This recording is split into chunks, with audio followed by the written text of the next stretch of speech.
Right, here we have case number 5. Unilateral freehand saddle with an additional saddle.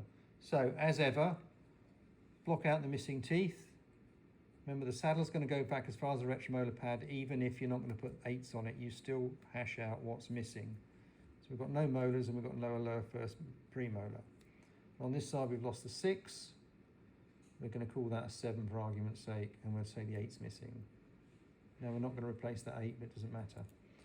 Okay, so the saddles. We have one here. As we said before, make the lingual part of the saddle acrylic, not chrome. It's easier to adjust. This is a freehand saddle, and it's going to go as far back as the retromolar pad. So draw it full size. Okay, 2 saddles. First thing you want is support. Now, we've got a mesially inclined molar, so we're going to have to rest distally to axially load the tooth. The premolar is rotated a bit, so it's easier to get to the rest on the mesial. So that's purely for ease of access. You can see it's rotated tooth. It would just lend itself better to a mesial rest. And on the other side, we've got a long freehand saddle.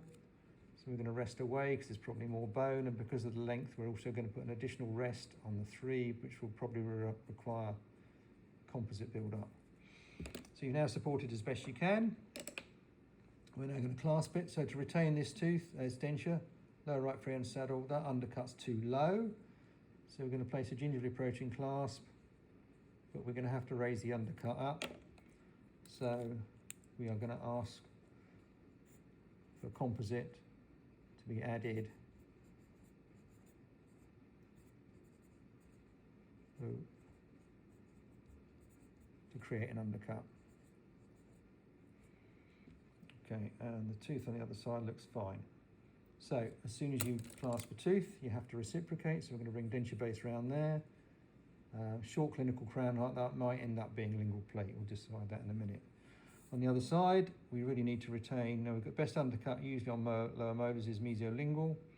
So the undercut's bigger, so we're going to engage an undercut here. Half an arrowhead shows the lab where you want the retentive tip. It doesn't then confuse, because quite often you'll draw these up in one colour. So we need buckle bracing now. Reciprocate the action of the clasp. We bring an arm around the buckle aspect. So that's now going to reciprocate and add buckle bracing. Do you want to add a clasp on the premolar? It's probably unnecessary, but if you were to do it, it's not breaking the law.